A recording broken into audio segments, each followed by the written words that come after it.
Coming up on today's show, we have a cordon bleu recipe that your family's sure to love. Stay tuned. Hi,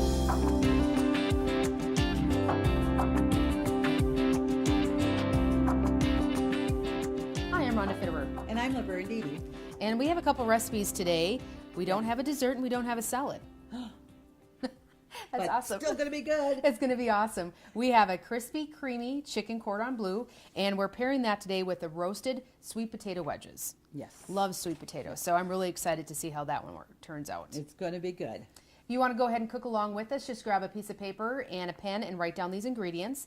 For the crispy, creamy chicken cordon bleu, you're going to need 4 boneless, skinless chicken breasts, salt and pepper to taste, a tablespoon of garlic and onion powder, 16 slices of Swiss cheese, a half a pound of ham, a cup of flour, 4 eggs, and 2 cups of breadcrumbs.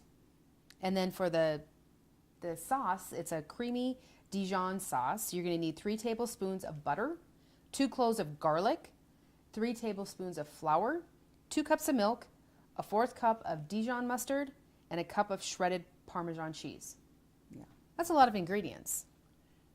Well, when it's that good, this isn't just 1 or 2. It's not a hard recipe, just a lot of ingredients. That's right. All right, because we're all about making recipes easy. Absolutely. All right. For the roasted sweet potato wedges, you're going to need 4 large sweet potatoes, a couple tablespoons of oil, a 1/3 cup of brown sugar, a 1/4 cup of walnuts, and a teaspoon each of salt and nutmeg. Okay. So that's a lot less ingredients there. That it is.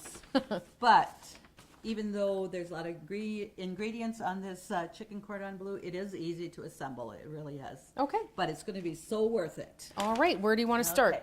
Okay. Because I want to get the sweet potato wedges in the oven, and because it's going to take about 30 minutes till they're soft. And sweet potatoes actually do go a little faster, I think, than regular potatoes. But so we're going to get those put together. And what I did here was I had 4 large sweet potatoes. Okay. I washed them because you can have the skins on. Okay. And because this is roasted, it gives it a nice crispy crunch on the outside. Sure. And then just I took the potatoes and just cut them in half and wedged them like that. So Okay. easy enough to do. And I like to use olive oil. Okay. So I'm going to use about a couple of tablespoons of olive oil in here, just to coat that. It didn't break. It didn't break. That's Woo! good. Oh, well, we have to have a little excitement. There it goes. So that's good. That just went fast, didn't it? It did. Okay, just put them in a bowl, mix them well so they're coated with that oil.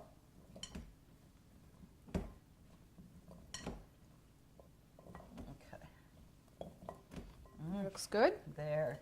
Now I do have, I put the brown sugar in here with the walnuts and a teaspoon of salt. Okay.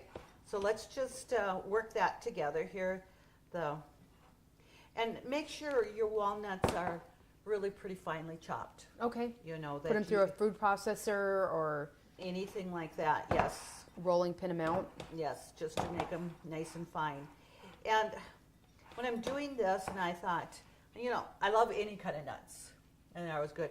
Walnuts are awesome, but I think pecans would be really good in here too. So you do hear sometimes people say they don't like walnuts, or that. So use the pecans, and what the nuts is going to do is give it that little crunch, or whatever. So.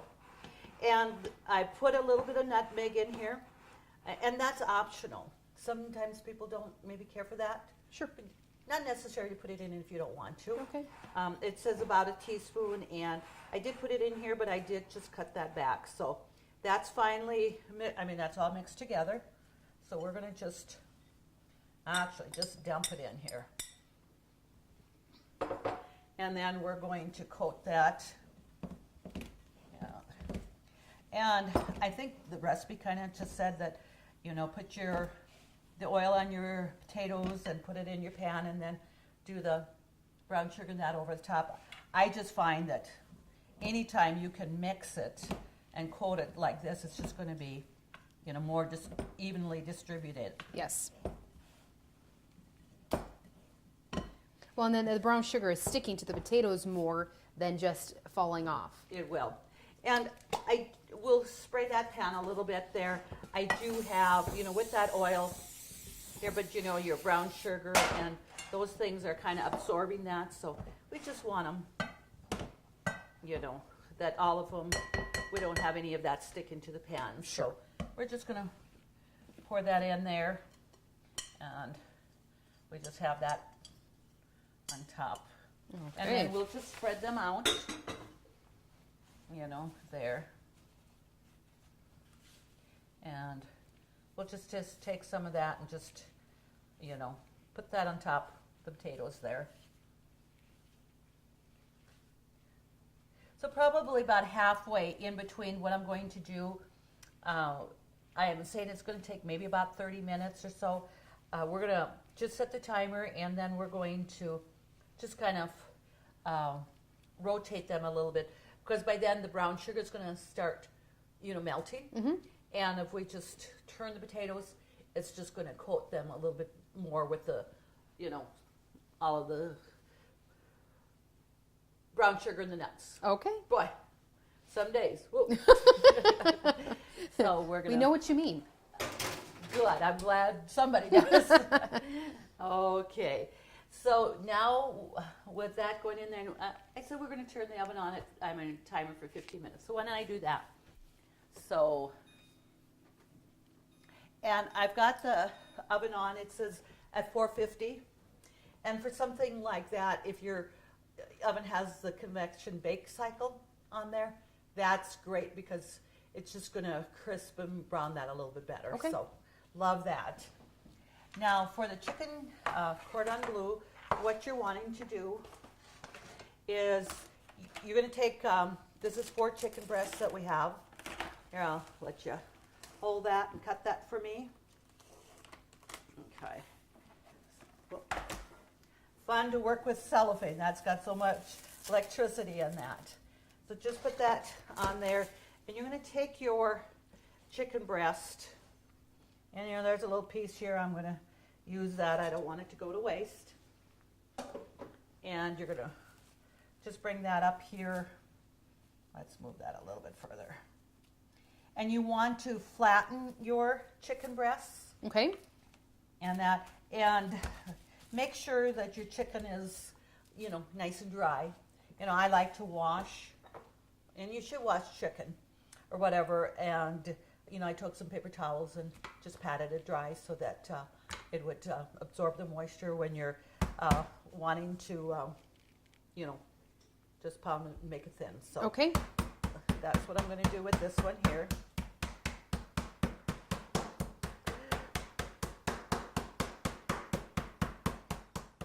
Okay, now that after we have pounded that flat and I've got new cellophane here, we're going to put that combination of the garlic powder and onion salt and a little bit pepper and salt Okay. on there. And let's just rub that around. And you can put it on both sides, but it's not really necessary. I suppose it just depends on how light or fine you put it on. Yes. Okay. So you got that there. Now we're going to take our ham and Swiss cheese.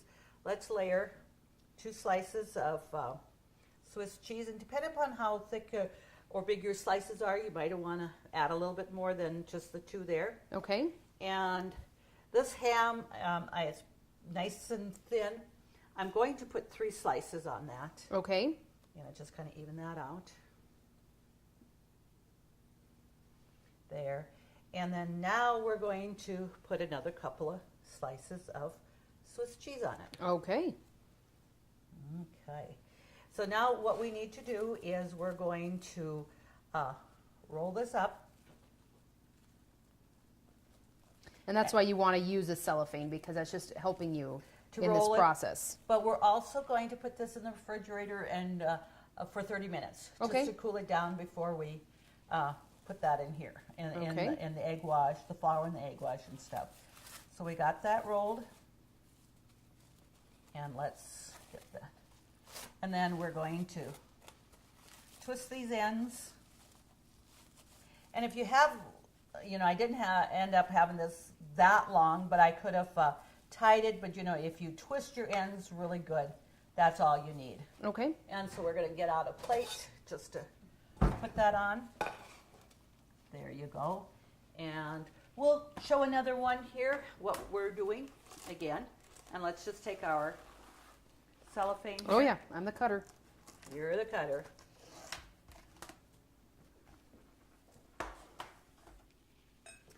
And we'll just, I'm going to take a new piece of cellophane. This is the cellophane I had pounded it on, and I just wanted to, another there. So let's get a little bit of more on there. Yeah, got plenty there, so we want to make sure we have a lot of good seasoning on it.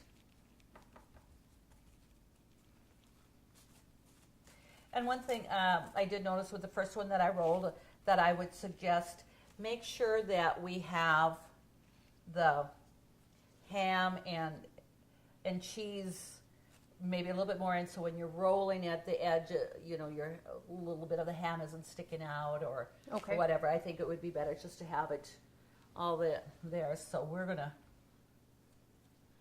just add that. And keep it a little bit, like I said, a little away from the edges. Okay. So when we're deep frying, is that just going to help seal it a little bit better, you think, or? It'll keep Probably the cheese just from melting out. Coming out, correct. So let's, again.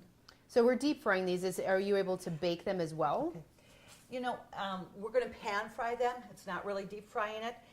We're going to pan fry them on both sides, and making sure that we get the chicken to 165 degrees, because if you had it in the oil too long, you might get it browner than you'd like. Okay. So we're going to brown it nice, and then you can finish baking it in the oven.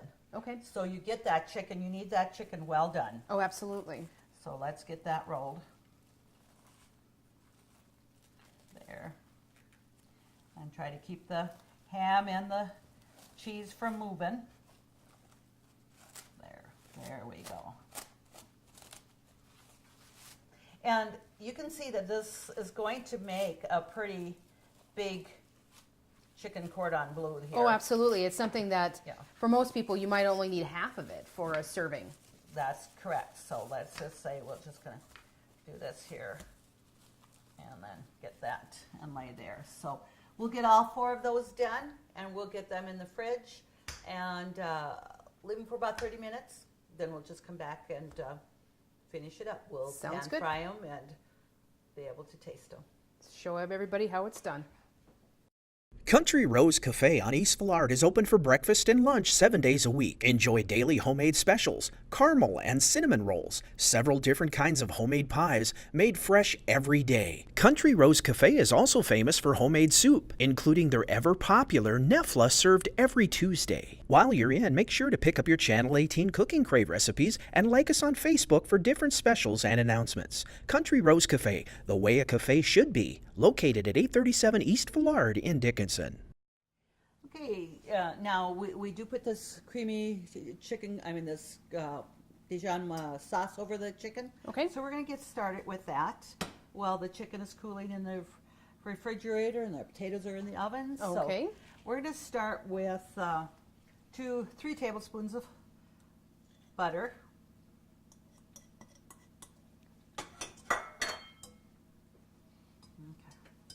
And then this way we can turn that down and let that simmer when we're finishing up the chicken cordon bleu. Sure. But this will be ready to go. Get that melted. And as soon as we get the butter melted, we're going to put in 3 tablespoons of flour. And just to kind of make that, what you call that, roux. Okay. And stuff. So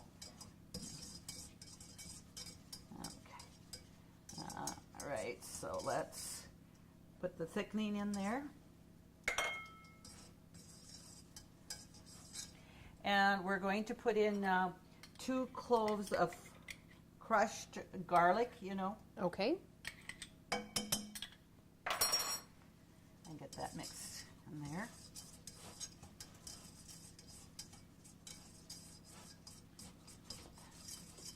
Okay, and we're going to add 2 cups of milk. Okay. And I'm going to add my Dijon mustard after I get the milk in. And I believe that's a 4th cup of Dijon mustard. And, you know, I'll have you get me a little spatula. I want to clean a little bit of that flour on the corner here that I don't seem to be getting with my whisk. And just make sure I have all the flour away from my edge so I can mix that up. Okay, good. Thank you. You bet. And so do we need to bring this to a boil? It will come to, you know, not a rolling boil, just to get it hot, and then we'll just turn that down. Okay. Just because we're going to put in a cup of shredded Parmesan cheese also. Okay. We just want that to, you know, it's going to thicken a little bit because of the flour in there, that paste, and the cheese, just to get that simmer and get those flavors blended in there. Okay. With the mustard and the garlic. Well, like I said, it says a 4th cup of Dijon mustard. And that does seem like a fair amount, but we do have 2 cups of milk, so it's going to make a pretty generous sauce here. Yes. You know, that you have. And when we're looking at, when we did our chicken cordon bleu, those are pretty big. They are. And that. They'll shrink down a little bit with cooking, but not Yeah, too much. not too much. And I like to make my chicken pretty thin, and I did, as you can see, even when we picked them up and turned it, they were pretty, little fragile, but you know, still turned very easily to pick up and work with. But I feel that way, it's just going to cook your ham and your cheese. Of course, cheese melts, ham is pre-cooked. We just want to make sure that chicken, like I said, gets to that 165 degrees. Okay. So let's get that blended here. And with the Parmesan cheese and the garlic and the Dijon mustard here, you don't need any other pepper and salt. No, it's going to be spicy enough. Yes, it's not asking for any additional seasonings with that. And I'm going to just get a little of that mustard down a little off of my whisk here. And the thing is, you can put this together, kind of even just put it on low and let it, you know, simmer. Not necessarily even to have that full rolling boil. Okay.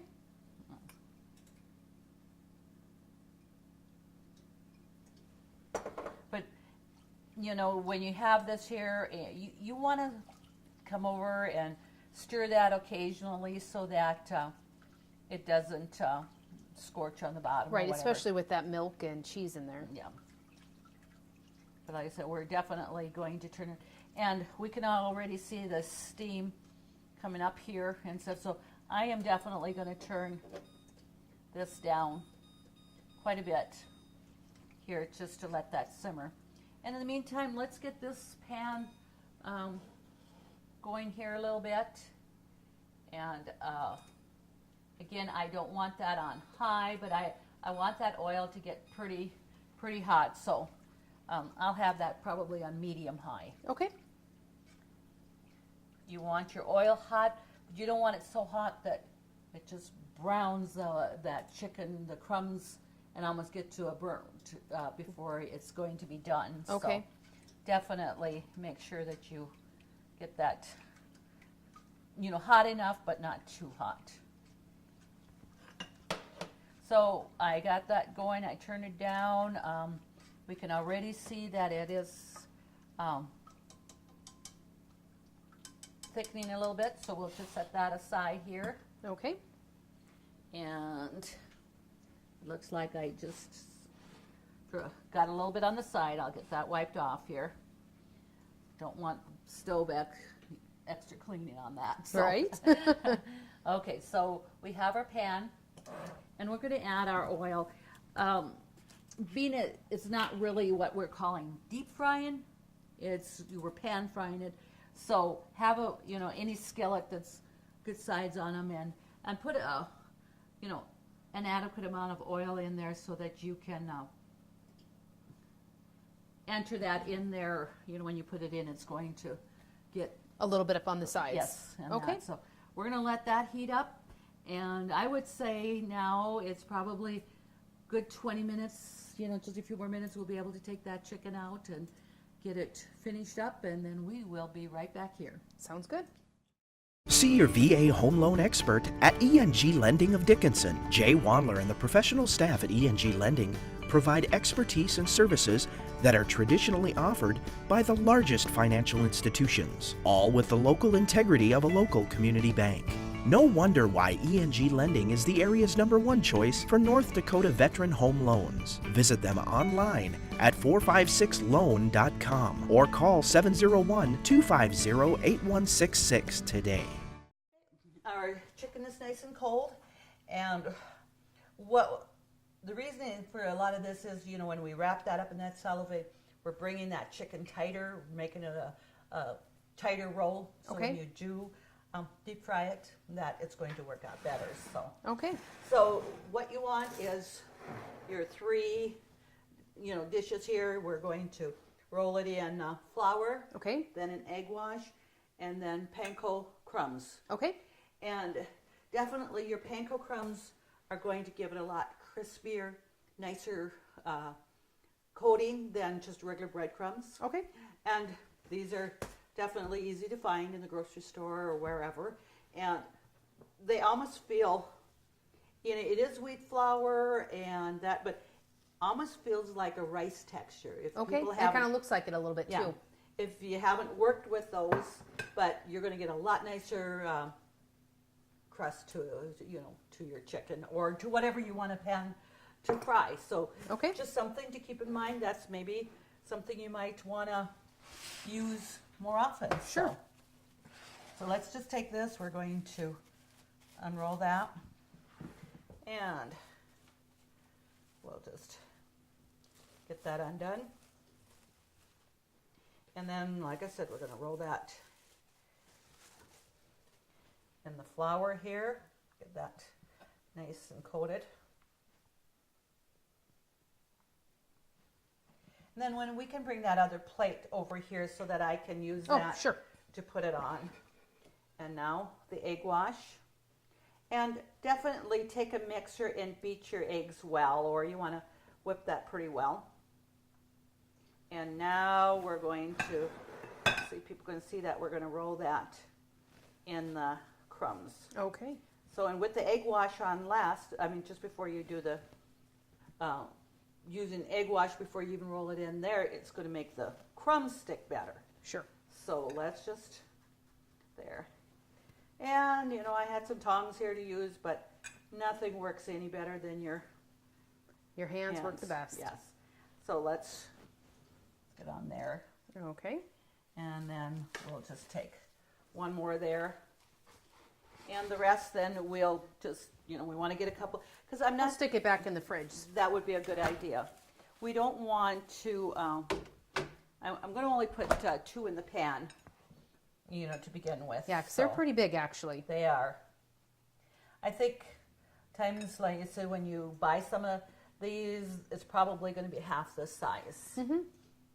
So it's going to depend a lot on how big your chicken breast was. But, I just had average sized chicken breasts, and You may pounded them a little bit thinner than some Yeah. people would.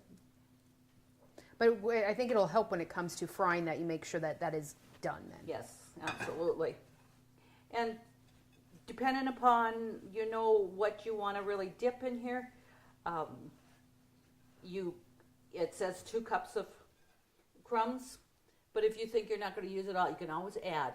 But once you've dipped your chicken or anything you want to deep fry into those panko drips, you're not going to want to save those crumbs and reuse it. Nope, you So, can't do that. No. So definitely just put in, and you can always add. I do need to get my fingers just washed off here. Okay. And our oil is getting pretty hot over here. Can you see it getting hot? Okay. So I'm going to just gently lay one of these in there. There, that oil just about right. And I did turn the potatoes here a few minutes ago, Okay. and they are definitely starting to brown. And we're going to probably have that on each side several minutes, but we're just going to be able to check, how brown it's getting. Okay. And like I said, I have a cookie sheet here to put them on, to put them into the oven for a few minutes if we need to. Okay. And let's just, How's our paste doing? oh, okay. Sticking up pretty well. It is. It's easy to get carried away with stirring this and splattering, but it's going to have a nice sauce to put on top of that chicken. Okay. Yeah, you can see on the sides of the chicken that it's browning nicely already. Mm-hmm. So when we turn that over, it looks like about the right amount to be able to, have both sides evenly Right. frying.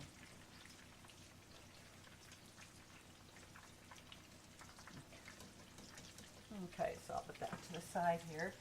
And I'm going to just lift that up a little bit here. Just see, let's just leave it about another 30 seconds, then we're going to flip it over. It's really getting nice and brown. Okay. So that's going to be. And I'll be honest, I haven't ever worked so much with the panko crumbs before. Okay. But after discovering this and realizing how great they are, way better than, cornflake crumbs or bread crumbs or anything like that. So let's just take that. And you're dealing with hot oil here, so Be careful. yes. So you can just see how nice and brown that is. So that's a little bit of ham showing there, but that I think will be good. So we can see that's all browning nicely. So let's get them a couple of minutes just to brown, and then we can come back and show. Sounds great. Well, while these are done, I'm going to go over there and finish up the couple of others so that we can get them all done. Sounds good. Had it in long enough where I know being I had the chicken quite thin, that we won't even be able to have to put it in the oven. It's Okay. going to be done.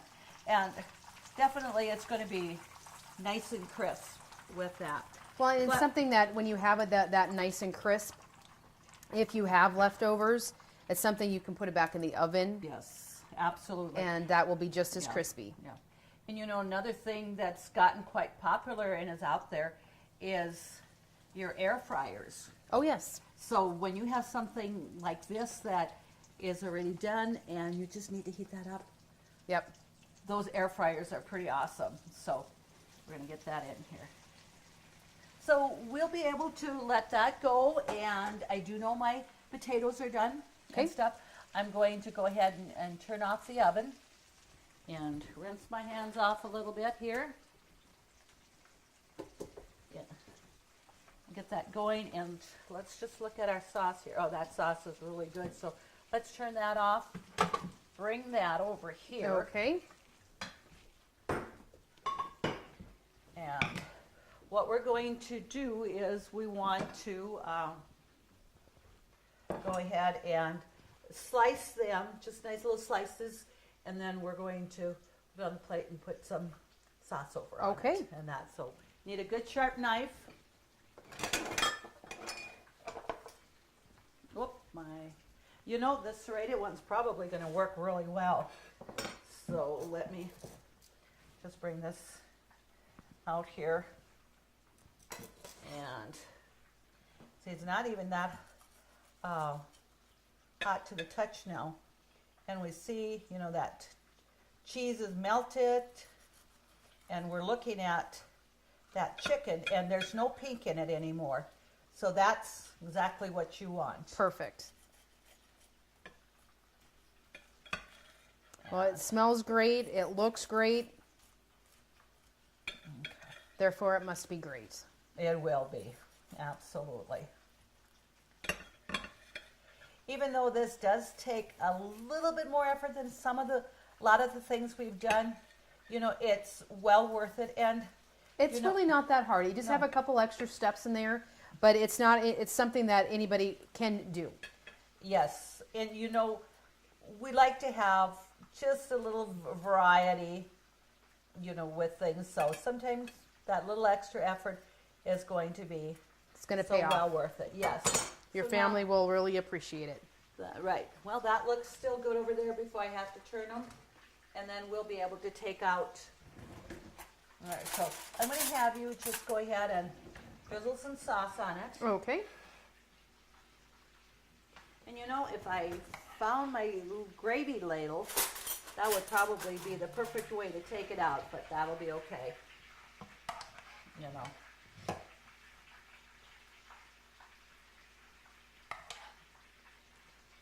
And we do have quite a bit of sauce, so you could definitely put as much on as you want. If you don't need more, you can always add more. So Can we're always gonna- add. Yes. So I know we're kind of interrupted. I'm just going to come over here, turn these. So as those get done. And now we're going to take out our potatoes. Okay. And you can definitely see that they're crispy. And because of, you know, brown sugar, anytime you have that on a cookie sheet a little bit, you're going to have a little bit of browner spots, but that's And they're not burnt. It just makes it all the much better. That's right. So you just want to. And they're definitely nice and soft. And like I said, your sweet potatoes, for whatever reason, they do seem to bake faster than a normal potato. Well, and you have these in slices too. It's not like you put in a whole big sweet potato all in one chunk, or as a whole, I should say. Do you think our viewers would like this? I think they will enjoy this immensely, Mom. I think so. I think you did a great job showing people how to Yeah. make this Yeah. look easy. Yeah. And you know, how many times do we use sweet potatoes? Love sweet potatoes. And as much, you know, they're so good for us. Why is it Thanksgiving? Maybe Christmas? Yeah, Whatever. the holidays. You It's don't gonna need be to. now. Not. You can use them any time of the year. Absolutely. To get these recipes, just go to Consolidated's website, www.ctctel.com. That's a tongue twister some days. Please submit your recipe for us to cook for you on the show. And thank you always to our sponsors. Join us next week when we do it all over again on Cook and Crave.